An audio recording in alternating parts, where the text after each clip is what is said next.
টেকসই ভবিষ্যতের জন্য পদক্ষেপ নিতে বিশ্ব নেতাদের প্রতি প্রধানমন্ত্রীর আহ্বান। জলবায়ু পরিবর্তন মোকাবিলায় 6 সুপারিশ।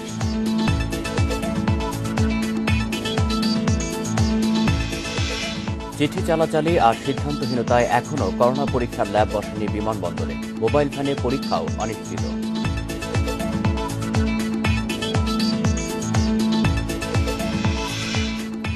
নর্থ সাউথ সহ 16 বেসরকারি বিশ্ববিদ্যালয় অনুমোদনহীন ক্যাম্পাস ও বিভাগ, ভর্তিতে সতর্কতার পরামর্শ।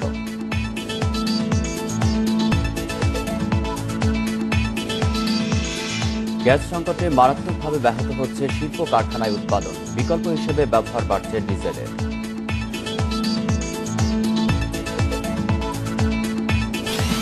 স্বাগত ইন্ডিপেন্ডেন্ট সংবাদে। আপনাদের সাথে আছি আমি আলী আশরাফ এবং আমি সঞ্চারী মজিদমা। শুনছিলেন শিরোনাম, এবার চলে যাচ্ছে পুরো খবরে।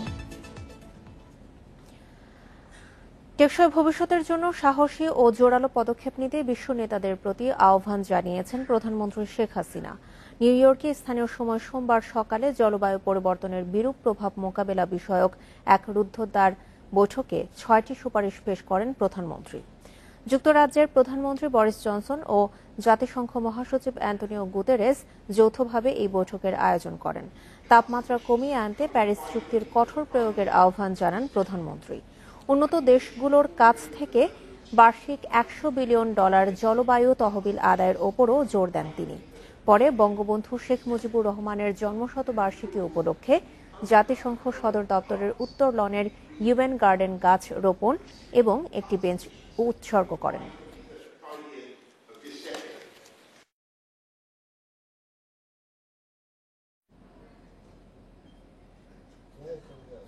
চিঠি চালাচালি আর সিদ্ধান্তহীনতায় এখনও করোনা পরীক্ষার ল্যাব বসেনি বিমানবন্দরে। আপাতত মোবাইল ভ্যানে প্রবাসীদের করোনা পরীক্ষা শুরুর ঘোষণা দেওয়া হলেও এখন তাও অনিশ্চিত। এতদিন পর সিভিল এভিয়েশন বলছে আন্তর্জাতিক মান নিশ্চিত করতে গিয়েই বিলম্ব। শাহজালাল আন্তর্জাতিক বিমানবন্দরের কার পার্কিং ভবনের ছাদ। 20 দিন আগে এখানেই প্রবাসীদের করোনা পরীক্ষার ল্যাব বসানোর সিদ্ধান্ত হয়। অগ্রগতি বলতে কিছুটা পরিচ্ছন্নতা ও সংস্কারের কাজ চলছে। এখনো ল্যাবের জায়গা বুঝিয়ে দেওয়া হয়নি কাউকে। এক ঢাকাই তো হচ্ছে না, আপনি 3টা বিমানবন্দর আসা কিভাবে আমরা করব? ঢাকাতেই তো কিছু হচ্ছে না। আর যদি ঢাকাতে একটা হয়ে যেত তাহলে ইমার্জেন্সি যারা কালকে শেষ ভিসা পরশু শেষ এরা কিন্তু ফ্লাই করতে পারতো। মাননীয় প্রধানমন্ত্রীর কাছে আমার একটাই দাবি, ওনারা তাড়াতাড়ি আমাদের র্যাপিড মেশিনটা যত দ্রুত বসা দিতে পারে আমরা এত তাড়াতাড়ি যেতে পারবো, নইলে আমার কর্মহীন হারাবো। আমার কোম্পানি বলছে যদি তুমি আগামী মাসের ভিতরে আইতে পারো তাহলে আও, না হলে তোমার চাকরি টার্মিনেশন করে দেবো। রোববার ল্যাবের জায়গা পরিদর্শন করে প্রবাসী কল্যাণ মন্ত্রী জানান 3-4 দিনের মধ্যেই একটি প্রতিষ্ঠান মোবাইল ভ্যানে করোনা পরীক্ষা শুরু করবে। পরে জানানো হয় এই পরীক্ষা করবে বেসরকারি ল্যাব DMFR, কিন্তু এ বিষয়ে কিছুই জানে না প্রতিষ্ঠানটি। আমরা তো কোনো ঘোষণা পাইনি, এখনো কোনো আপডেট নেই। আমরা ওটা জানার পর বলতে পারবো। করোনা পরীক্ষা করে এমন 6টি ল্যাবের কর্মপরিকল্পনা শুক্রবার পাঠানো হয়েছে দুবাইয়ে। সেখানে চূড়ান্ত হবে নাম। এরপর ল্যাব বসানোর কাজ শুরু হবে। আমরা প্রত্যেকটি পদক্ষেপ আন্তর্জাতিক মানসম্পন্নের জন্য হয়, সেটার দিকে আমরা খেয়াল রেখে কাজটা করছি। তাই হয়তো বা 2-1 দিন দেরি হচ্ছে, তবে আমি বলবো যেটা করবো আমরা এটা হবে নিরাপদ এবং আমাদের জন্য বাস্তবমুখী এবং আমাদের জন্য যাত্রীরা যেতে পারে ওই রকম ব্যবস্থা আমরা নিচ্ছি। কর্তৃপক্ষ বলছে চূড়ান্ত হওয়া ল্যাব একটি ইউনিট হিসেবে কাজ করবে। সব ল্যাবকে ব্যবহার করতে হবে একই ধরনের প্রযুক্তি ও যন্ত্রপাতি। একই মূল্যে করোনা পরীক্ষা করবে সবাই। তাদের কোনো গাফিলতি অথবা তাদের যদি টেস্টের রিপোর্ট কোনো প্রকার খারাপ পাওয়া যায়, আমাদের কোনো যাত্রী যদি ফেরত আসতে হয় এই ধরনের জন্য, তাহলে ওই সংস্থাকে আমরা আর্থিক শাস্তি প্রদান করব এবং তাদের লাইসেন্স বাতিল করার জন্য স্বাস্থ্য অধিদপ্তরকে আমরা জানিয়ে দেব। প্রায় 40,000 প্রবাসী টিকিট কেটে সংযুক্ত আরব আমিরাতে কর্মস্থলে ফেরার অপেক্ষায়। এরই মধ্যে বাতিল হয়েছে অনেকের ভিসা। আমিরাতে ফিরতে 48 ও 6 ঘন্টা আগের 2টি করোনা নেগেটিভ রিপোর্ট লাগে। Hasan Misba, Independent News, Dhaka.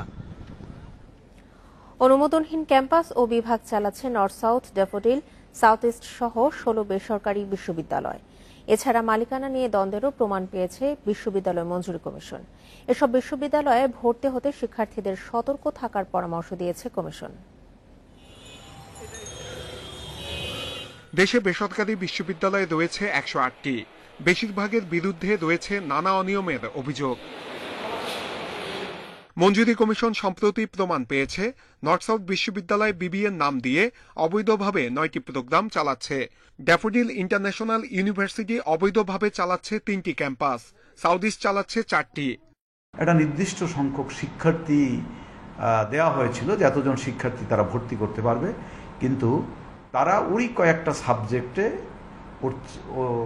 সমান সংখ্যক শিক্ষার্থী ভর্তি করছে, যেটা আসলে আমাদের ইউজিসির নিয়মে পারমিট করে না।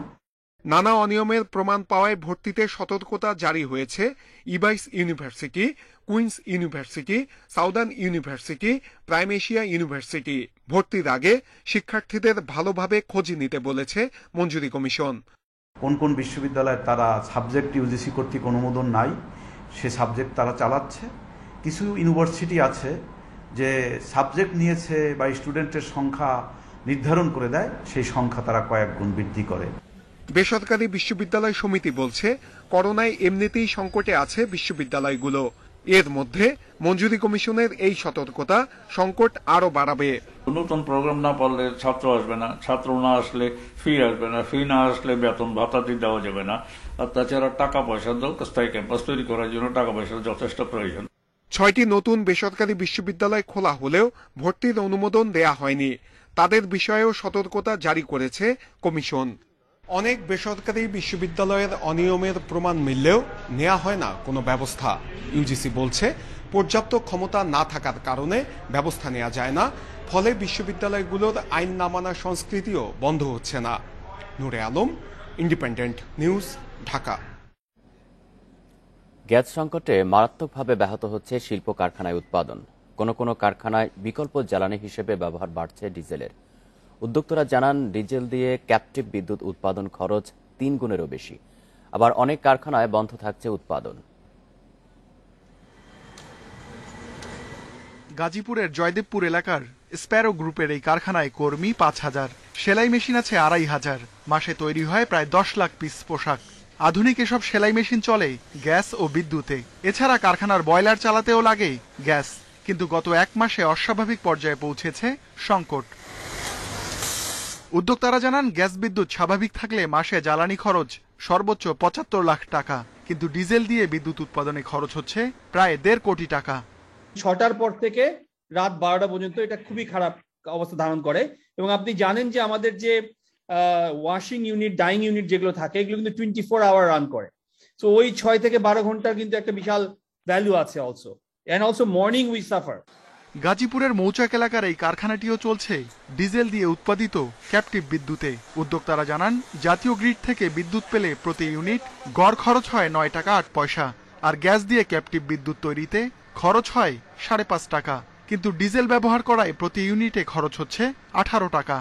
গ্যাস যে পরিমাণ পাওয়ার কথা সে পরিমাণ পাচ্ছি না, এবং সেটাও ইউজুয়ালি এটা পিক টাইমটাই বেশি, সকাল 8টা থেকে বিকাল 5টা বা 6টা পর্যন্ত।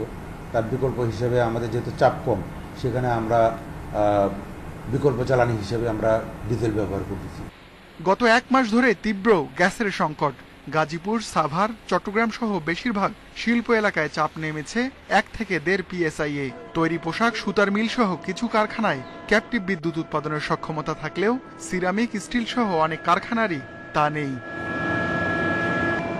জ্বালানি মন্ত্রণালয়ের কর্মকর্তারা বলছেন, দেশে গ্যাসের উৎপাদন ও আমদানি দুটোই কমেছে, যদিও চাহিদা বাড়তি। সেপ্টেম্বর টু ডিসেম্বর 4 মাসে 5টা কার্গো আনার কথা ছিল। এটা অত্যধিক মূল্যের কারণে আনতে নিষেধ করা হয়েছিল। এখন আমরা আবার কোর্টের থেকে আনছি, এই মাসে একটা আসবে আশা করছি। উদ্যোক্তারা বলছেন, শীতে সংকট আরো বাড়বে। এখনই প্রস্তুতি না নিলে শিল্প উৎপাদনে বড় বিপর্যয় দেখা দেবে। Ruhul Amin, independent News, Dhaka. আলোচনাতে সাভার থেকে যোগ দিচ্ছেন সহকর্মী রুবেল আহমেদ। রুবেল, গ্যাসের সংকট নিয়ে শিল্প কারখানার মালিকরা কি বলছেন? এটি সমাধানের কোনো উদ্যোগ এখন পর্যন্ত নেওয়া হয়েছে?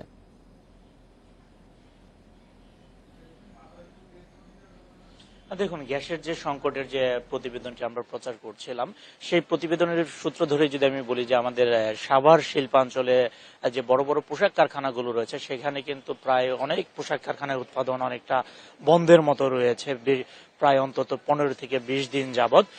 যে সকল কারখানার যে মেশিনগুলো বিদ্যুৎ এই গ্যাস দিয়ে চালিত হয় সেই সকল মেশিনগুলো যেহেতু চালাতে পারছে না, সেক্ষেত্রে আমরা অনেক পোশাক কারখানায় দেখেছি সকালে শ্রমিকরা কারখানায় প্রবেশ করার পর থেকে কিন্তু তারা অলস সময় পার করছে, কারণ একটা মেশিন চালাতে যে পরিমাণ গ্যাসের চাপ থাকা দরকার সেই পরিমাণ চাপ কিন্তু থাকছে না। এ ব্যাপারে শিল্প মালিকরা কিন্তু তিতাস গ্যাস কোম্পানির সাথে একাধিকবার কথা বলেছেন, তারা তাদেরকে আশ্বস্ত করেছেন যে খুব শীঘ্রই এই সমস্যার সমাধান হবে, কিন্তু এই সমস্যাটা কিন্তু দিন দিন সমাধানের দিকে না যেয়ে কিন্তু গ্যাসের যে সংকট সেটি কিন্তু তীব্র আকার ধারণ করছে।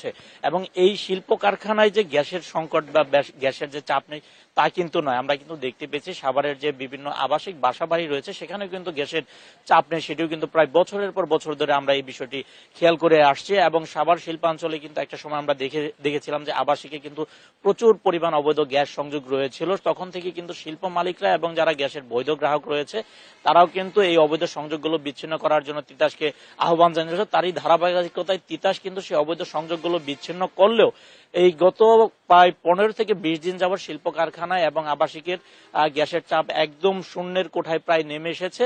তবে চেষ্টা চালিয়ে যাচ্ছেন তিতাস কর্তৃপক্ষ, বলছেন তারা ঊর্ধ্বতন কর্মকর্তাদের সাথে কথা বলছেন কিভাবে এই পরিস্থিতি স্বাভাবিক করা যায়। যদি এমন পরিস্থিতি যদি চলতে থাকে সেক্ষেত্রে কিন্তু আগামীতে শিল্প কারখানার যে শিপমেন্ট গুলো রয়েছে সেগুলো যথাসময়ে ডেলিভারি দিতে কিন্তু পোশাক কারখানা কর্তৃপক্ষের কিন্তু অনেকটা বেগ পেতে হবে বলে তারা আমাদেরকে জানিয়েছেন। বর্তমানে তারা যেভাবে উৎপাদন চালিয়ে যাচ্ছে এভাবে যদি উৎপাদন তারা চালিয়ে যেতে চান ডিজেল দিয়ে বা বিকল্প পন্থা, সেক্ষেত্রে কিন্তু তাদের খরচ অনেকটাই বেড়ে যাবে, সেক্ষেত্রে কিন্তু তারা লোকসানের সম্মুখীন হবে বলে কারখানা কর্তৃপক্ষের পক্ষ থেকে আমাদেরকে জানানো হয়েছে। সাভার থেকে জানাচ্ছেন সহকর্মী রুবেল আহমেদ। অস্ত্র মামলায় স্বাস্থ্য অধিদপ্তরের গাড়ি চালক আব্দুল মালিকের 30 বছরের সাজা দিয়েছে আদালত। মামলার 2টি ধারায় 15 বছর করে তাকে এই সাজা দেয়া হয়। তবে একই সাথে এই সাজা চলবে বিধায় 15 বছরের কারাদণ্ড ভোগ করবেন আব্দুল মালিক। সোমবার ঢাকার অতিরিক্ত তৃতীয় মহানগর দায়রা জজ রবিউল আলমের আদালত এই রায় ঘোষণা করেন। অস্ত্র মামলার রায় ঘোষণার জন্য সোমবার সকাল 10টায় কেরানীগঞ্জের কেন্দ্রীয় কারাগার থেকে আদালতে আনা হয় স্বাস্থ্য অধিদপ্তরের গাড়ি চালক আব্দুল মালিককে। বেলা 11টায় তাকে আদালতে তোলা হয়। রায়ের আগে আদালতের কাঠগড়ায় বেশ বিচলিত ছিলেন মালিক। এরপর বেলা 12টায় রায় ঘোষণা করেন বিচারক। রায়ে মালিককে অস্ত্র আইনের 2টি ধারায় 30 বছরের সাজা দেন আদালত। যেহেতু তার কাছে আর্মস পাওয়া গেছে এবং তার কাছে ম্যাগজিন সহ 5 রাউন্ড গুলি পাওয়া গেছে, এই 2টি ধারায় 15 বছর করে 30 বছর সাজা সশ্রম কারাদণ্ড দেওয়া হয়েছে। যেহেতু 2টা সাজা একসাথেই চলবে, আলটিমেটলি 15 বছরই তাকে সাজা খাটতে হবে। ন্যায় বিচার না পাওয়ায় রায়ের বিরুদ্ধে উচ্চ আদালতে আপিল করার কথা জানান আসামি পক্ষের আইনজীবী। এই মামলার টোটাল কাগজপত্রের মধ্যে মূলত অস্ত্রটা কে উদ্ধার করেছে, কয়টার সময় উদ্ধার করেছে এই তথ্যটাই প্রমাণিত হয়নি। জাজমেন্ট হয়েছে, আদালতের প্রতি আমাদের রেসপেক্ট আছে, যেহেতু উচ্চ আদালতে যাওয়ার সুযোগ রয়েছে আমরা সার্টেনলি উচ্চ আদালতে যাব। রায় ঘোষণার পর গাড়ি চালক মালিকের পরিবারের লোকজন মিডিয়াকে বিষোদ্গার করে আদালতের বারান্দায় কান্নায় ভেঙে পড়েন। এদিকে মালিকের বিরুদ্ধে জাল টাকা এবং জ্ঞাত আয় বহির্ভূত সম্পদ অর্জনের অভিযোগে আরও 2টি মামলাও রয়েছে। জান্নাতুল ফেরদাউস Tanvi, independent News, Dhaka. Regent কাণ্ডের মামলায় স্বাস্থ্য অধিদপ্তরের সাবেক মহাপরিচালক আবুল কালাম আজাদ সহ 6 জনের বিরুদ্ধে চার্জশিট অনুমোদন দিয়েছে দুর্নীতি দমন কমিশন দুদক। তবে এর আগে মামলায় আসামির তালিকায় নাম ছিল না তার। রিজেন্ট চেয়ারম্যান শাহেদের সাথে সাবেক ডিজি আজাদের যোগ সাজসের বিভিন্ন তথ্য প্রমাণ পাওয়া গেছে, জানিয়েছে দুদকের আইনজীবী।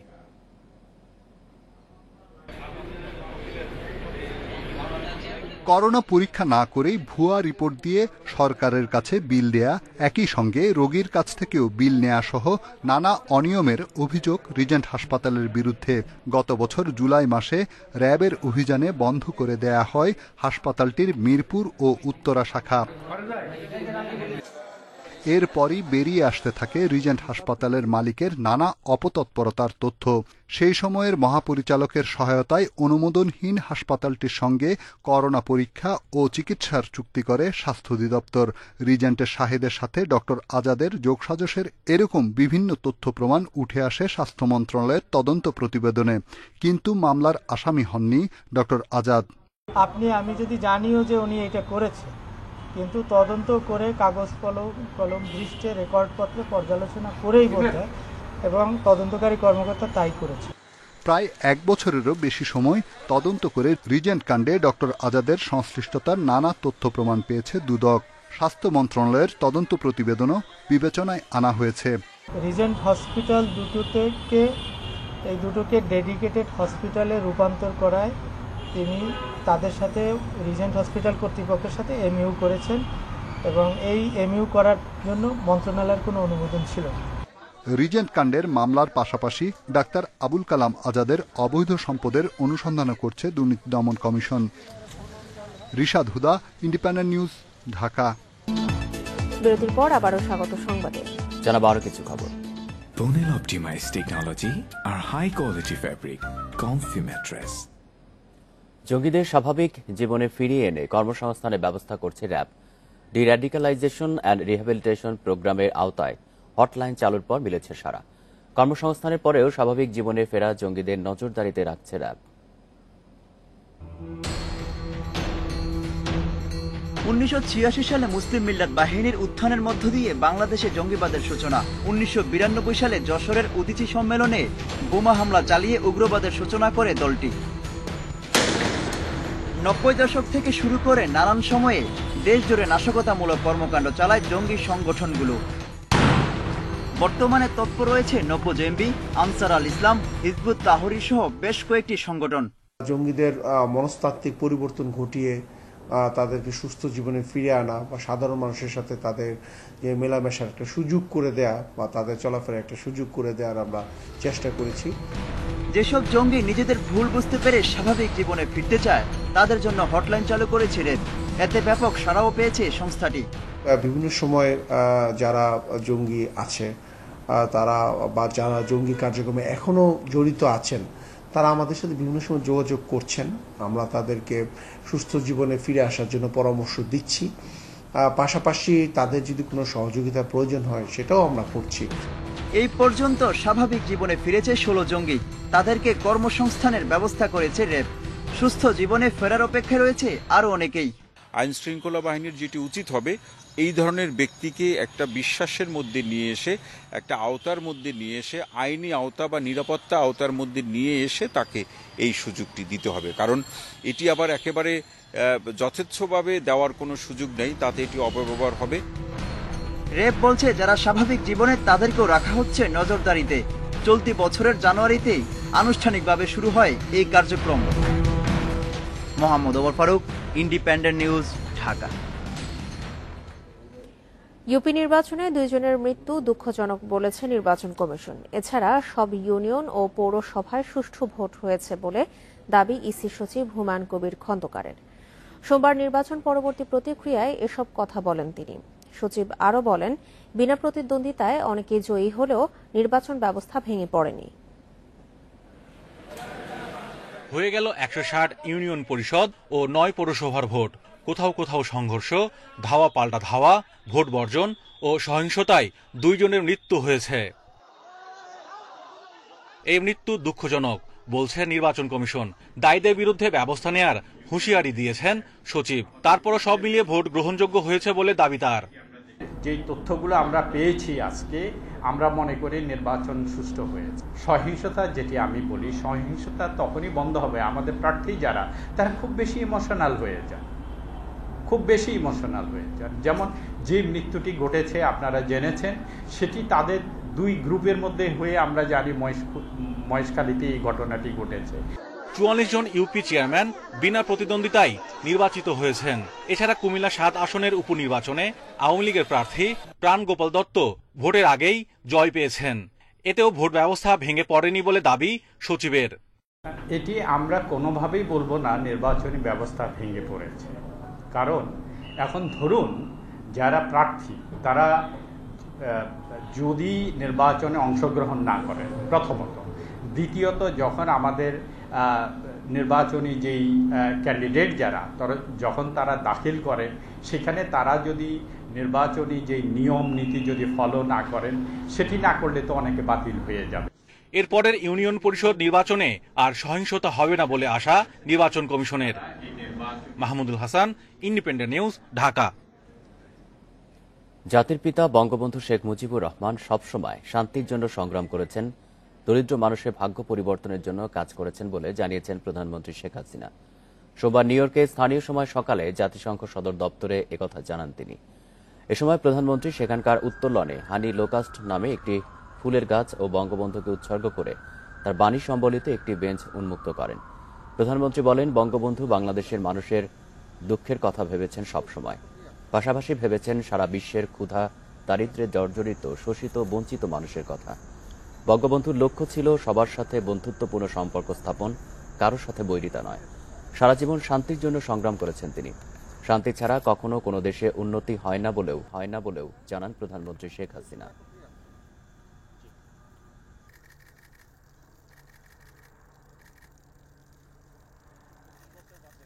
শান্তির জন্য সংগ্রাম করেছেন দারিদ্র মানুষের ভাগ্য পরিবর্তনের জন্য, এবং মানুষের বিশেষ করে আমাদের বাংলাদেশের মানুষের দুঃখের কথাও যেমন তিনি ভেবেছেন, সারা বিশ্বের যারা ক্ষুধা, দারিদ্র্যে জর্জরিত, শোষিত, বঞ্চিত মানুষ, তাদের কথা তিনি বলেছেন। এবং সারা বিশ্বের সাথে তার যে লক্ষ্যটা ছিল যে সকলের সাথে বন্ধুত্ব, কারোর সাথে বৈরিতা নয়, friendship to all, malice to none, এটাই ছিল ওনার একটা আমি বলবো জীবনের একটা লক্ষ্য। শান্তির সন্ধানেই তিনি সবসময় ছিলেন, তিনি সবসময় শান্তির জন্যই সংগ্রাম করেছেন। সাংবাদিক নেতাদের ব্যাংক হিসাব তলব অপ্রত্যাশিত বলে মন্তব্য করেছেন স্বরাষ্ট্রমন্ত্রী। সচিবালয়ের সাংবাদিক নেতারা দেখা করতে গেলে তিনি এই মন্তব্য করেন। তবে এই ঘটনায় উদ্বিগ্ন না হওয়ার পরামর্শ তথ্য ও সম্প্রচার মন্ত্রীর। 12 সেপ্টেম্বর বাংলাদেশ ব্যাংকের বাংলাদেশ ফাইন্যান্সিয়াল ইন্টেলিজেন্স ইউনিট সরকারের একটি সংস্থার চাহিদার পরিপ্রেক্ষিতে ব্যাংকগুলোকে একটি চিঠি দেয়। এতে জাতীয় প্রেস ক্লাবের সভাপতি ও সম্পাদক সহ 6 সংগঠনের 11 সাংবাদিক নেতার ব্যাংক হিসাব তলব করা হয়। চিঠিতে সাংবাদিকদের আওয়ামীপন্থী ও বিএনপিপন্থী হিসেবেও উল্লেখ করা হয়। বিষয়টি নিয়ে সোমবার দুপুরে সচিবালয়ে স্বরাষ্ট্রমন্ত্রীর সঙ্গে দেখা করেন সাংবাদিক নেতারা। এ সময় ব্যাংক হিসাব তলবের চিঠি অপ্রত্যাশিত বলে মন্তব্য করেন স্বরাষ্ট্রমন্ত্রী। একে ভুল বোঝাবুঝি বলেও উল্লেখ করেন তিনি। আপনাদের সঙ্গে আমি সম্পূর্ণ একমত যে চিঠিটা অপ্রত্যাশিত, একটা ভুল বোঝাবুঝির মাধ্যমে চিঠিটা গিয়েছে। যেখানেই যেয়ে থাকুক, চিঠিটা আমি ব্যক্তিগতভাবে মনে করি এরকমভাবে যাওয়া উচিত হয়নি। তো এটা নিয়ে আমরা একটু দেখে নিই, আমরা কোত্থেকে কি হয়েছে, আমরা এটার ব্যবস্থা নেব। এদিকে সচিবালয়ে এক অনুষ্ঠানে তথ্য সম্প্রচার মন্ত্রী সাংবাদিক নেতাদের ব্যাংক হিসাব তলবের ঘটনাটি গণমাধ্যমে প্রকাশে সমালোচনা করেন। তবে এই ঘটনায় উদ্বিগ্ন না হওয়ার আহ্বান জানান তিনি। যখন এই ব্যাংক হিসাব চাওয়ার পর এটি প্রকাশিত হবে, যখন এটি স্বচ্ছতা বেরিয়ে আসবে তাদের ইন্ডিভিজুয়ালের ক্ষেত্রে, তখন তো বরং তারা যে অত্যন্ত স্বচ্ছ সেটি মানুষের সামনে উপস্থাপিত হবে। তো এতে উদ্বিগ্ন হওয়ার কোনো কারণ আছে বলে আমি মনে করি না। ব্যাংক হিসাব তলবে সাংবাদিক নেতাদের আওয়ামীপন্থী ও বিএনপিপন্থী হিসেবে চিহ্নিত করারও সমালোচনা করেন তথ্য ও সম্প্রচার মন্ত্রী। Hasif Mahmud Shah, Independent News, Dhaka. সাভার চামড়া শিল্পনগরীর কেন্দ্রীয় বর্জ্য শোধনাগার সিইটিপি সংস্কারের জন্য 22 সেপ্টেম্বর থেকে পর্যায়ক্রমে 7 দিন করে বন্ধ রাখা হবে ট্যানারিগুলো।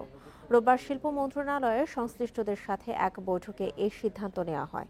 তবে বিশেষজ্ঞরা বলছেন, চামড়া শিল্পের উন্নয়নে সিইটিপির টেকসই সমাধানের বিকল্প নেই।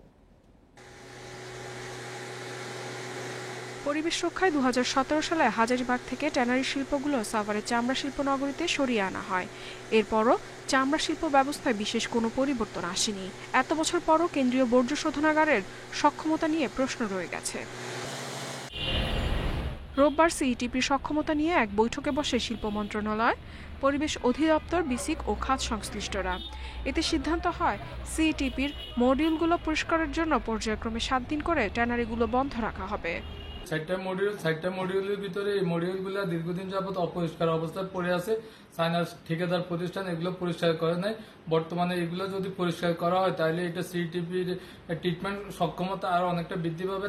চামড়া খাতে প্রবৃদ্ধি বাড়াতে ও রপ্তানি বাণিজ্যে ভালো অবস্থান করতে সিইটিপির সক্ষমতা জোরদারের বিকল্প নেই বলছেন বিশেষজ্ঞরা।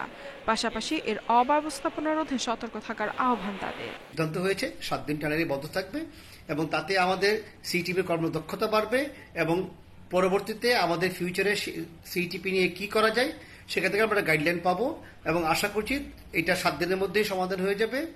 সিইটিপির বিভিন্ন অংশে কাজ শেষ হওয়ার আগেই 130টি শিল্প প্রতিষ্ঠান তাদের উৎপাদন শুরু করে। ফলে হাজারীবাগে বর্জ্য ও দূষিত তরল মিশত বুড়িগঙ্গা নদীর পানিতে, এখন তা সাভারের ধলেশ্বরী নদীতে মিশছে। ইফাতারা, ইন্ডিপেন্ডেন্ট নিউজ। সম্প্রতি অস্বাভাবিকভাবে বেড়েছে ই কমার্স প্রতিষ্ঠানগুলোর বিরুদ্ধে অভিযোগ। গেল 2 মাসে ভোক্তা অধিকার সংরক্ষণ অধিদপ্তরে বিভিন্ন ই কমার্স প্রতিষ্ঠানের বিরুদ্ধে আগের চেয়ে 8,000 বেশি অভিযোগ পড়েছে। সংস্থার মহাপরিচালক বাবলু কুমার সাহা জানান, অভিযোগগুলো ই ভ্যালি, ই অরেঞ্জ ও দারাজ সহ 19টি ই কমার্স প্রতিষ্ঠানের বিরুদ্ধে। দেশে করোনা সংক্রমণের পর থেকে অনলাইন কেনাকাটায় বাড়ে নির্ভরশীলতা। এ সময় সবজি, ওষুধ থেকে শুরু করে নিত্য প্রয়োজনীয় পণ্যও বিক্রি হয় অনলাইনে। এতে ক্রেতাদের চাহিদার পাশাপাশি বাড়তে থাকে প্রতারণাও। ভোক্তা অধিকার সংরক্ষণ অধিদপ্তরের কাছে অনেক ক্রেতাই অভিযোগ জানাতে আসেন। সম্প্রতি বেশিরভাগ অভিযোগই আসছে ই কমার্স প্রতিষ্ঠানগুলোর বিরুদ্ধে। এদের মধ্যে ই ভ্যালি ও ই অরেঞ্জ ছাড়াও দারাজ, কিউকম, আলিশা মার্ট ও ধামাকা সহ বেশ কয়েকটি প্রতিষ্ঠান রয়েছে। অলমোস্ট আজকে 13 দিন সেখানে লিস্টেও নাম এসছে, কিন্তু তারা আমাদের টাকা দিচ্ছে না। এটা কিউকম দিচ্ছে না। ব্যাংকের লোন দিতে হয়, আসলে আমাদের জীবনটা অনেক দুর্বিষহ হয়ে যাচ্ছে। আশা করি সরকারের পক্ষ থেকে খুব দ্রুত একটা ব্যবস্থা নেওয়া হবে। ভোক্তা অধিকারের মহাপরিচালক বাবলু কুমার সাহা জানান, 30 জুন পর্যন্ত ই কমার্স প্রতিষ্ঠানগুলোর বিরুদ্ধে অভিযোগ ছিল 13,317টি, আর জুলাই ও আগস্ট মাসে এটি বেড়ে দাঁড়ায় 21,027টিতে। অনেক ই কমার্স প্রতিষ্ঠান আছে, আমারও যদিও এখানে মাত্র 19টি প্রতিষ্ঠানের বিরুদ্ধে কম বেশি অভিযোগ আছে। 1 নম্বর হলো ই ভ্যালি, 2 নম্বর হলো ই অরেঞ্জ, এইগুলো দেখলেই তো হয়। দারাজ 3 নম্বরে। এদিকে এই খাত সংশ্লিষ্টরা বলছেন, কিছু অসাধু ব্যবসায়ীর কারণে অনলাইন কেনাকাটা নিয়ে ক্রেতাদের মধ্যে অনাস্থা তৈরি হচ্ছে। গত 4 জুলাই একটি পরিচালনা নির্দেশিকা পাবলিশ করা হয়েছে, গ্যাজেটেড করা হয়েছে বাণিজ্য মন্ত্রণালয় থেকে, এবং আমি বিশ্বাস করি যে এটি যদি প্রতিপালন ঠিকমতো করা যায় তাহলে এ ধরনের প্রতারণামূলক কার্যক্রম কিন্তু চালানো বেশ কঠিন হবে। বর্তমানে ই কমার্স প্রতিষ্ঠানগুলোর অভিযোগের মধ্যে 12,490টি অভিযোগ নিষ্পত্তি করা সম্ভব হয়েছে বলেও জানায় ভোক্তা অধিকার সংরক্ষণ অধিদপ্তর। আইডিন খাতুন, ইন্ডিপেন্ডেন্ট নিউজ, ঢাকা। দেশে ই কমার্স ব্যবসায় তদারকি করতে ই কমার্স রেগুলেটরি অথরিটি গঠনের নির্দেশনা চেয়ে হাইকোর্টে রিট করা হয়েছে। সুপ্রিম কোর্টের আইনজীবী মোহাম্মদ আনোয়ারুল ইসলাম সোমবার এই রিট করেন। রিটে বাণিজ্য সচিব, অর্থ সচিব, টেলিযোগাযোগ সচিব, বিটিআরসির চেয়ারম্যান, ই ক্যাব সহ 6 ব্যক্তি প্রতিষ্ঠানকে বিবাদী করা হয়েছে। রিটের শুনানি বিচারপতি এম ইনায়েতুর রহিম ও বিচারপতি মোহাম্মদ মোস্তাফিজুর রহমানের হাইকোর্ট বেঞ্চে হবে বলে জানিয়েছেন রিটকারী আইনজীবী। সম্প্রতি দেশের বেশ কিছু ই কমার্স প্রতিষ্ঠানের বিরুদ্ধে কিছুদিন ধরে বিক্ষোভ করে আসছেন গ্রাহকরা। তাদের কেউ কেউ অর্থ আত্মসাতের মামলাও করেছেন।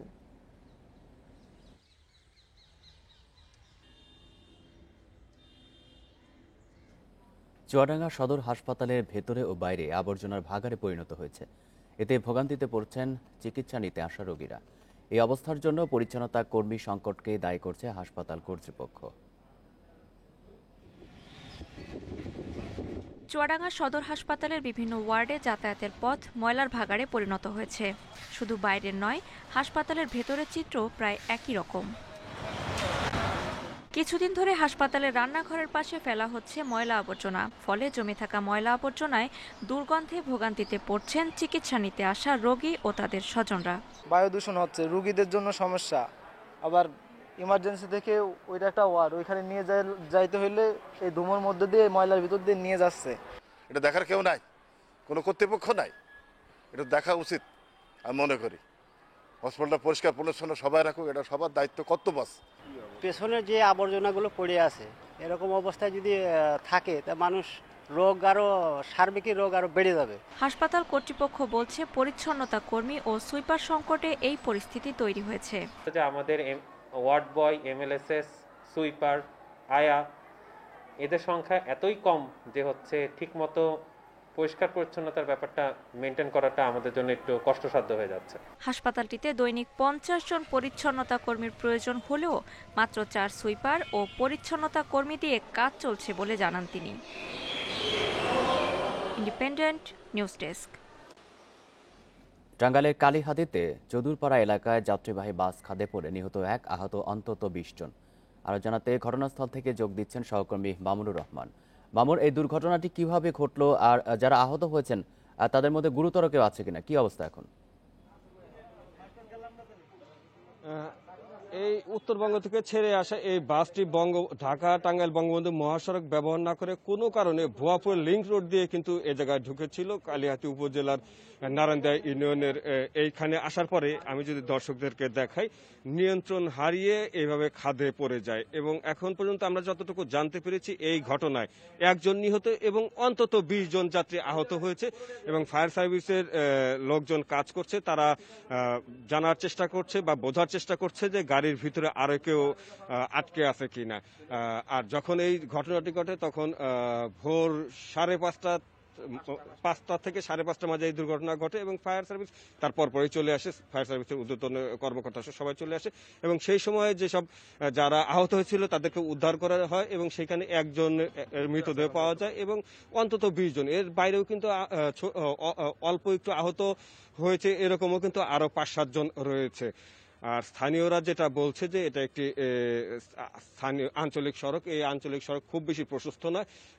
উত্তরবঙ্গ থেকে ছেড়ে আসা এই বাসটি কেন এই মহাসড়ক দিয়ে ঢুকেছে আপনি জানেন যে ঢাকা টাঙ্গাইল বঙ্গবন্ধু মহাসড়কে যখন যানজট থাকে তখন অনেকেই বিকল্প রাস্তা হিসেবে এই সড়কটি ব্যবহার করে। আজকে কিন্তু মহাসড়কের যানজট নেই, তারপরে যানবাহনটি কোনো কারণে এই রাস্তা দিয়ে ঢুকেছে এবং ঢোকার পরে নিয়ন্ত্রণ হারিয়ে খাদে পড়ে গেছে, যার ফলে 1 জনের নিহতের ঘটনা এবং অন্তত 20 জনের আহত হওয়ার ঘটনা এমনটি জানতে পেরেছি। ফায়ার সার্ভিসের পক্ষ থেকে এখনো কাজ করে যাচ্ছে, ভিতরে আরো কোনো আহত বা নিহত আছে কিনা সে বিষয়ে তারা দেখার চেষ্টা করছে। এই হচ্ছে আমার কাছে টাঙ্গাইল থেকে সড়ক দুর্ঘটনার সর্বশেষ পরিস্থিতি। টাঙ্গাইল থেকে জানাচ্ছেন সহকর্মী মামুনুর রহমান। ফেনীর ফুলগাজী উপজেলার অতি দরিদ্রদের কর্মসংস্থানের জন্য 40 দিনের কর্মসূচিতে চলছে নানা অনিয়ম। প্রকল্পে 9-6 ও টাকা লুটপাটের অভিযোগ উঠেছে স্থানীয় ইউপি চেয়ারম্যান সহ বেশ কয়েকজনের বিরুদ্ধে। এসব প্রকল্পের কাজ না করেই তুলে নেওয়া হয়েছে প্রকল্পের অর্থ।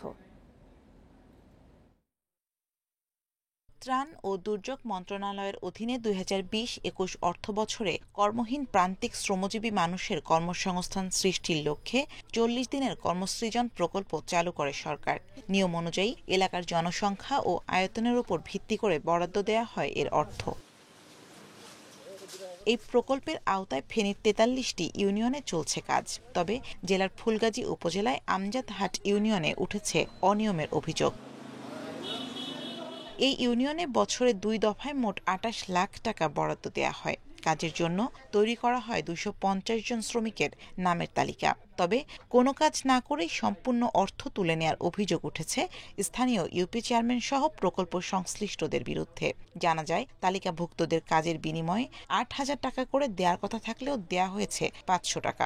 লুজ চেকের ভিতরে হইলই 8,000 টাকা করে চেক, এবারে টাকাগুলো তুলি আমরা নিজেতে দিই, দিবের পরে নিয়ে যায় তারা 500 টাকা করে আমরা দিই। কাজে বলালে জানটা জানি না 80,000 টাকা করে তুলে 500 টাকা করে দেয় আর কোন হেতরা লই যাগো সাইন টাইন লই আন্ডারে চেকটা কিছু দেন।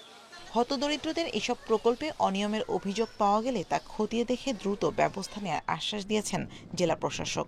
এই নীতিমালার মধ্যে থেকে যেন কাজ করে এই বিষয়টা আমরা নিশ্চিত করার চেষ্টা করব। তারপরে যদি এটা নীতি বহির্ভূত কিছু করে ফেলে, কোনো অভিযোগ আসলে বা আমরা স্বপ্রণোদিত হয়ে যাচাই বাছাই করে যদি আমরা দেখি যে অনিয়ম হয়েছে, অবশ্যই বিধিগত ব্যবস্থা নিব। এ বিষয়ে অভিযুক্ত ইউপি চেয়ারম্যান ও প্রকল্প সংশ্লিষ্টদের সাথে একাধিকবার যোগাযোগ করা হলেও এ বিষয়ে ক্যামেরার সামনে কথা বলতে রাজি হননি তারা। Independent news desk. খাগড়াছড়ির দুর্গম পাহাড়ে পানি সংকট দূর করতে সৌরবিদ্যুতের মাধ্যমে সুপেয় পানির ব্যবস্থা করা হয়েছে। এলজিএসপি প্রকল্পের আওতায় জেলার দুর্গম 7 গ্রামের বাসিন্দা এই প্রকল্পের মাধ্যমে ভূগর্ভস্থ সুপেয় পানি পাচ্ছে। বিদ্যুৎ ও যোগাযোগ বিচ্ছিন্ন দুর্গম পাহাড়ি এলাকায় এই ধরনের প্রকল্প বাড়ানোর দাবি স্থানীয়দের। পাহাড় ঘেরা নয়নাভিরাম খাগড়াছড়ি পর্যটকদের কাছে আকর্ষণীয় হলেও সারা বছরই এখানে সুপেয় পানির তীব্র সংকট রয়েছে। দুর্গম এলাকায় কোনো নলকূপ না থাকায় সেখানকার বাসিন্দাদের নির্ভর করতে হয় ভূপৃষ্ঠের পানির উপর। সম্প্রতি দুর্গম ওই গ্রামগুলোতে সুপেয় পানির সংকট নিরসনের উদ্যোগ নিয়েছে সরকার। এলজিএসপি প্রকল্পের আওতায় খাগড়াছড়ির 7টি বিদ্যুৎ বিচ্ছিন্ন দুর্গম গ্রামে সৌরবিদ্যুতের মাধ্যমে সুপেয় পানির ব্যবস্থা করা হয়েছে। প্রতিটি প্রকল্পে ব্যয় হয়েছে 5 লাখ টাকা। এতদিন পানি পাই নাই, পানি লুঙ্গাতে তুলে খাইছি, এখন সোলারের পানি উঠে ট্যাঙ্কির থেকে আমরা পানি সবই এখন গোসল টোসল করতে পারতেছি আমরা। আবার পানি জানো খেতেও খুব কাজটা হয়ে গেছে, এখন সুযোগ সুবিধা হয়ে গেছে। শীতকাল আসলে একবারে পানি শুকায় যেত, এখন পানি সুবিধা হয়েছে, সোলারের মাধ্যমে পানি উঠে। বিদ্যুৎ বিচ্ছিন্ন দুর্গম ও পাহাড়ি এলাকায় অগ্রাধিকার ভিত্তিতে সুপেয় পানির ব্যবস্থা করা হয়েছে বলে জানিয়েছেন স্থানীয় জনপ্রতিনিধি। এই এলাকার মানুষ খুব আগে পানির জন্য কষ্ট পাচ্ছে, এখন পানির কোনো সমস্যা এখানে নাই। আর এখানকার এই প্রকল্প দিয়ে প্রায় 1000 খানেক মানুষ উপকার ভোগ করতেছে। আগামীতে নবায়নযোগ্য সৌরবিদ্যুতের মাধ্যমে পাহাড়ি এলাকায় পানির সংকট নিরসনে এমন উদ্যোগ আরও নেওয়া হবে জানিয়েছেন প্রকল্প কর্মকর্তা। সৌরবিদ্যুতের মাধ্যমে নবায়নযোগ্য জ্বালানি ব্যবহার করে ভূগর্ভস্থ পানি গভীর নলকূপের মাধ্যমে আমরা বড় টাঙ্কি এবং এখানে ডিপ টিউবওয়েল বসিয়ে পানি সংগ্রহ করে তাদেরকে দুর্গম এলাকায় এ ধরনের পানির সুবিধাগুলো আমরা দিতে পেরেছি। সৌরবিদ্যুতের মাধ্যমে পাহাড়ি এলাকায় পানি সরবরাহ করায় 15,000 মানুষের কষ্ট লাঘব হয়েছে। Independent news desk. করোনা ভ্রমণ নিষেধাজ্ঞা শিথিল করতে যাচ্ছে যুক্তরাষ্ট্র। হোয়াইট হাউস সোমবার জানিয়েছে নভেম্বর থেকে করোনার পূর্ণ ডোজ টিকা নেওয়া বিদেশিরা যুক্তরাষ্ট্রে যেতে পারবেন। এর মধ্য দিয়ে যুক্তরাজ্য ও ইউরোপীয় ইউনিয়নের যাত্রীরা 18 মাস পর দেশটিতে ভ্রমণের সুযোগ পেতে যাচ্ছেন।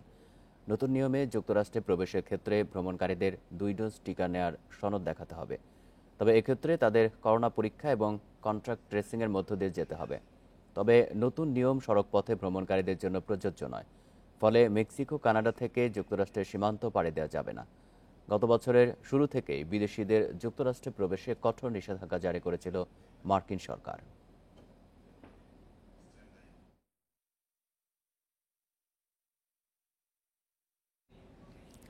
অক্টোবর থেকে আবারও করোনা টিকা রপ্তানির ঘোষণা দিয়েছে ভারত। দেশটির স্বাস্থ্যমন্ত্রী মানসুখ মান্দাভিয়া সোমবার এই ঘোষণা দিয়েছেন। জানিয়েছেন দেশের মানুষকে প্রয়োগের পর উদ্বৃত্ত টিকা রপ্তানি ও অনুদান আগামী মাসে শুরু হবে। ভারতের প্রধানমন্ত্রী নরেন্দ্র মোদীর যুক্তরাষ্ট্র সফরের একদিন আগে এই ঘোষণা এলো। জাতিসংঘের 76তম সাধারণ অধিবেশনে করোনা টিকার অসম বন্টন নিয়ে মার্কিন প্রেসিডেন্ট জো বাইডেন বক্তব্য রাখবেন। বিশ্বের সবচেয়ে বেশি টিকা উৎপাদনকারী দেশ ভারত রপ্তানিতেও শীর্ষে। তবে করোনার দ্বিতীয় ঢেউ আঘাত হানার পর নিজেদের জনগণকে অগ্রাধিকার দিতে গত এপ্রিলে টিকা রপ্তানি বন্ধ করে দেয় দেশটি। এতে বিপাকে পড়ে বাংলাদেশ সহ নানা দেশ। The Serum Institute also plans to ramp up vaccine production to 100 million. 5 থেকে 11 বছরের শিশুদের জন্য ফাইজারের টিকা নিরাপদ। ক্লিনিক্যাল ট্রায়ালের পর সোমবার এই দাবি করেছে ফাইজার অ্যান্ড বায়োএনটেক।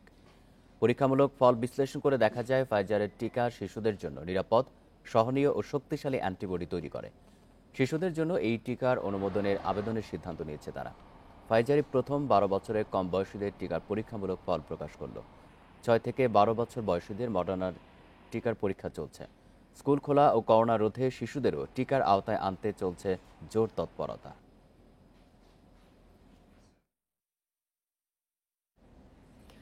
তালেবান আফগানিস্তানের নিয়ন্ত্রণ নেয়ার পর অর্থনীতির সঙ্গে দেশটির চিকিৎসা ব্যবস্থাও ভেঙে পড়ার উপক্রম। সবচেয়ে বেশি প্রভাব পড়েছে প্রসূতি সেবায়। বর্তমান পরিস্থিতিতে মা ও শিশু মৃত্যুর হার বাড়ার আশঙ্কা দেখা দিয়েছে। আফগানিস্তানের নানগাহার প্রদেশের ছোট হাসপাতালে সন্তান জন্ম দেন রাবিয়া। আগেও তার 2 সন্তানের জন্ম হয়েছে। তবে এবারের অভিজ্ঞতা ছিল ভয়াবহ। সংবাদ মাধ্যম বিবিসিকে সেই অভিজ্ঞতা জানিয়েছেন তিনি। প্রসবের পুরো সময় ব্যথানাশক ঔষধ খাবার সহ প্রয়োজনীয় কোনো সেবা পাননি রাবিয়া। এমনকি বিদ্যুৎ না থাকায় সন্তানের প্রসব হয় মোবাইল ফোনের আলোয়। সে সময় তাপমাত্রা ছিল 43 ডিগ্রি সেলসিয়াস। তবে মা ও শিশু দুজনই সুস্থ আছেন বলে জানিয়েছেন ধাত্রী আবিদা। তার দাবি, তালেবান নিয়ন্ত্রণ নেওয়ার পর বেশিরভাগ হাসপাতালের এখন একই অবস্থা। বিশ্ব স্বাস্থ্য সংস্থার হিসাবে বিশ্বের সবচেয়ে বেশি মা শিশু মৃত্যুর হার আফগানিস্তানে। সন্তান জন্ম দিতে গিয়ে প্রতি লাখে মৃত্যু হয় 638 নারীর। তবে স্বাস্থ্যসেবা ভেঙে পড়ার জন্য বিভিন্ন দাতা সংস্থার আর্থিক সহায়তা বন্ধকে দায়ী করা হচ্ছে। জাতিসংঘের জনসংখ্যা তহবিল UNFPA বলছে, দ্রুত সংকট কাটাতে না পারলে 2025 সালের মধ্যে দেশটিতে অতিরিক্ত 51,000 নারীর মৃত্যু হতে পারে। সায়রা খান, ইন্ডিপেন্ডেন্ট নিউজ।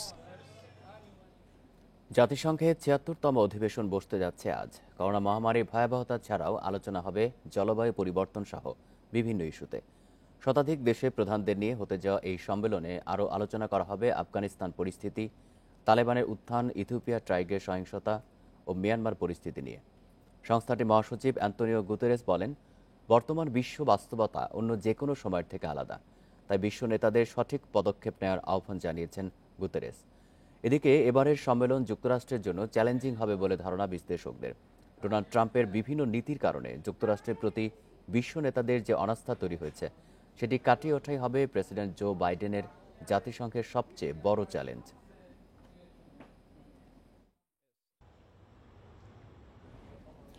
প্রথমবার বিশ্বকাপ দলের সুযোগ পেয়ে রোমাঞ্চিত শামীম পাটোয়ারি। অস্ট্রেলিয়া ও নিউজিল্যান্ড সিরিজে ইম্প্যাক্ট রাখতে না পারলেও বিশ্বকাপে একাদশের সুযোগ মিললেই দিতে চান প্রত্যাশার প্রতিদান। নিজের ফিনিশিং রোলের পাশাপাশি ফিল্ডিংয়েও সমান অবদান রাখার লক্ষ্য শামীমের।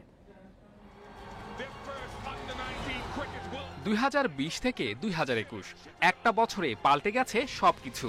পচেস্ট্রুমে বিশ্বকাপ জয়ের তরতাজা স্মৃতি থাকতেই আরেকটা বিশ্বকাপ দলে শামীম। পার্থক্য শুধু সিনিয়রদের বিশ্বকাপ। তাতে এতটুকু ভয় কাজ করছে না টাইগার ক্রিকেটে নতুন ফিনিশারের, বরং বিশ্বকাপ খেলার অভিজ্ঞতা কাজে লাগাতে চান শামীম। 19 ওয়ার্ল্ড কাপ ডিফারেন্ট জিনিস, আর ইন্টারন্যাশনাল মেইন ওয়ার্ল্ড কাপ একটু ডিফারেন্ট, এটা স্বাভাবিক, এটা আপনারাও জানেন। সো আমি মনে করি আমার অভিজ্ঞতা, আমি যেহেতু ওয়ার্ল্ড কাপ টিমে চান্স পেয়েছি, আমি খেলি আর না খেলি, আমি টিমের সাথে থাকলে আমি অনেক কিছু বুঝতে পারবো, জানতে পারবো। ওয়ার্ল্ড কাপে আপনার স্বপ্নটা কি, আসলে দেশের জন্য কি করতে চান, ব্যক্তিগত লক্ষ্য এবং বাংলাদেশকে নিয়ে আপনার স্বপ্নটা কি? আসলে ওয়ার্ল্ড কাপে যদি ওরকমভাবে ভাবিনি নিজেকে এখনও, আর অবশ্যই আমি যদি 11-এ চান্স পাই, আমি দেশকে ভালো কিছু দেওয়ার ট্রাই করব। জিম্বাবুয়েতে অভিষেক সিরিজে বাজিমাত, তবে পরপর দুইটা সিরিজে প্রত্যাশা পূরণ হয়নি। বিশ্বকাপের আগে অস্ট্রেলিয়া ও নিউজিল্যান্ড সিরিজের পারফরমেন্স নিয়ে দুশ্চিন্তা আপাতত দূরে সরিয়ে রাখতে চান। ভাবনায় শুধু ফিনিশিং রোল আর ফিল্ডিংয়ে উন্নতি। আমি যখনই ব্যাটিংয়ে নামে আমি চিন্তা করি যে আমি টিমের জন্য খেলবো। একটা ভালো টিমকে হারানোর জন্য একটা ভালো ফিল্ডিং করাটা অনেক ইম্পর্টেন্ট। ফিল্ডিংয়ে একটা টিমের স্পিড চেঞ্জ করে দেয়। সো আমি মনে করি আমার যতটুকু দেওয়ার, আমি তার থেকে 20% আরও বেশি, যে 100% যদি দেওয়ার থাকে তার 120% আমি দেওয়ার ট্রাই করি ফিল্ডিংয়ে। আরব আমিরাতে হবে 20 ওভারের বিশ্বকাপ। তার আগে মরুর বুকে চলছে IPL। কন্ডিশন সম্পর্কে ধারণা নিতে IPL-এ কড়া নজর রাখছেন শামীম। Saiful Majumdar, Independent News. অক্টোবরের শুরুতে নির্বাচন, তার আগে বিসিবিতে বর্তমান কমিটির শেষ গুরুত্বপূর্ণ সভা আজ শুরু হবে দুপুর 2টায়। থাকবেন সভাপতি নাজমুল হাসান পাপন। বিসিবি নির্বাচনে প্যানেলের রূপরেখা কেমন হবে, কে বা কারা নির্বাচনে অংশ নেবেন, তা অনেকটাই নিশ্চিত হয়ে গেছে। এবারে কাউন্সিলর হয়েছেন শাহরিয়ার নাফিস, রাজিন সালেহ, হান্নান সরকার, মিনহাজুল আবেদিন নান্নু, হাবিবুল বাশারের মতো সাবেক ক্রিকেটাররা। নির্বাচনের রূপরেখা ঠিক করতেই বিসিবি পরিচালকদের এই সভা। নির্বাচনের জন্য 166 জন কাউন্সিলরের নাম আসবে বিভাগ, জেলা, ঢাকা লিগের ক্লাব ও NSC থেকে। অন্তত 4 জন নতুন পরিচালক আসতে পারে এবার। ফাহিম সিনহা, তানফির আহমেদ, মাসুদুজ্জামান মাসুদ আর ইফতেখার মিঠুর নাম শোনা যাচ্ছে জোরে সোরে।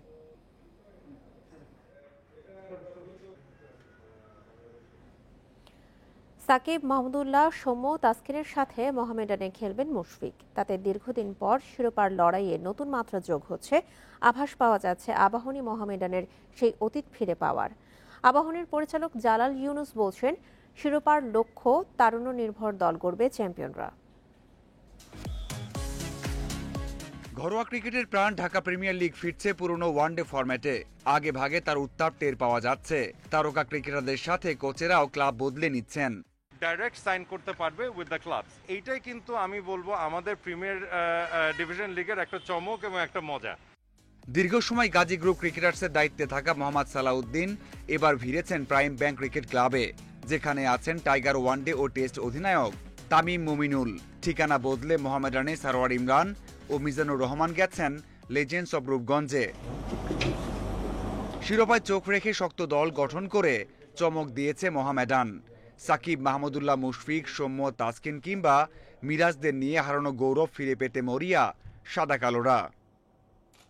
মোহামেডানের সরব উপস্থিতি আবাহনীকে চিন্তায় ফেলছে না, বরং প্রতিদ্বন্দ্বিতার ঝাঁজ উপভোগ করছেন কর্তারা। আমরা গুছিয়েছি, আমাদের হাতে যেগুলো প্লেয়ার দরকার সেগুলো রেখেছি। আর মোহামেডান টিম স্ট্রং হয়েছে, আমি কিন্তু এটা আনন্দিত। কারণ যদি স্ট্রং মোহামেডান আবাহনী যে একটা ইমেজ থাকে খেলায়, কম্পিটিশন থাকে, এই কম্পিটিশনটা থাকলে ওদের ভালো লাগে। যেই থাকুক, যত স্ট্রং টিম হোক, যারা থাকুক, মাঠে বোঝা যাবে যে কে কত স্ট্রং। গতবার শিরোপা জয়ে ভূমিকা রেখেছেন অধিনায়ক মুশফিক, তাকে ধরে রাখার খুব একটা চেষ্টা করেনি আবাহনী।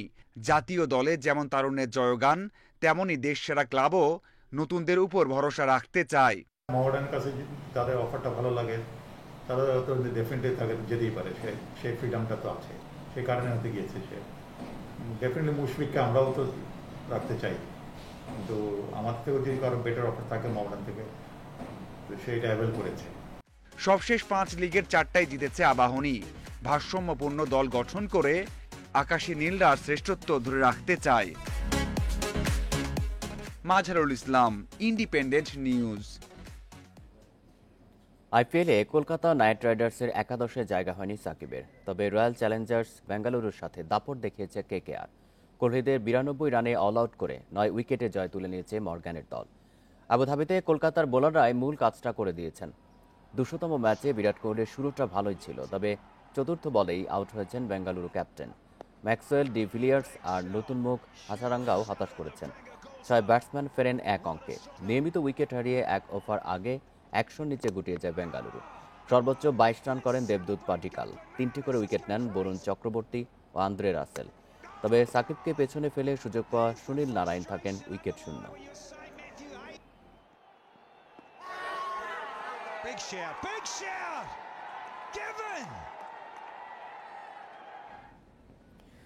চ্যাম্পিয়ন্স লিগে বায়ার্ন মিউনিখ হতাশার পর লা লিগায় গ্রানাডার সঙ্গে ড্র করেছে বার্সেলোনা।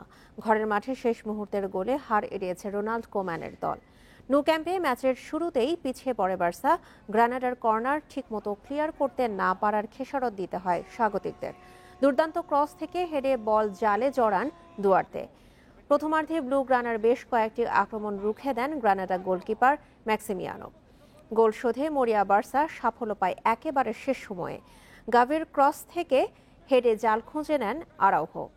4 ম্যাচে 2 করে জয় আর ড্রতে টেবিলের 7-এ বার্সেলোনা, 13 পয়েন্ট নিয়ে শীর্ষে রিয়াল মাদ্রিদ।